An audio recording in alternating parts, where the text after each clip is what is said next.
Today we're going to learn how to knit. So take your needle in your right hand and we're going to be inserting it into the cast on stitch on the left needle.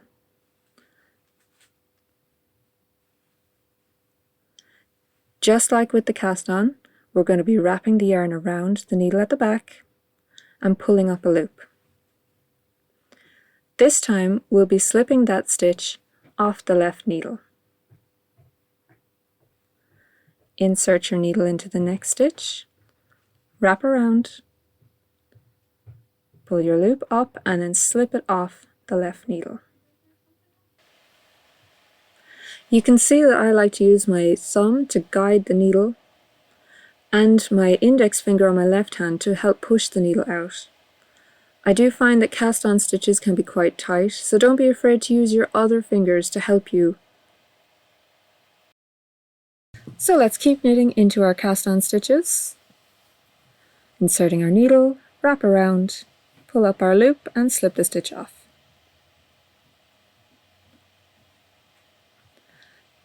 If your stitches get too tight, you can pull the loop out a bit away from the needles and then tighten it up with your right index finger. And just continue on to the end of the row. Once you get to the last stitch, you might need to tighten it because it's a slip stitch as opposed to a cast on stitch. And there you go. Now we're going to knit back along. So just like before, we're going to insert our needle into the first stitch, pull out some more yarn,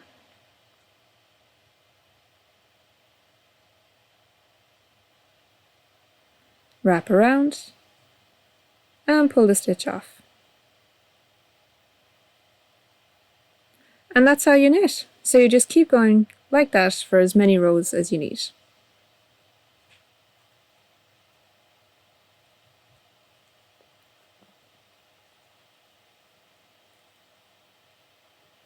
And there we have 2 rows of the knit stitch.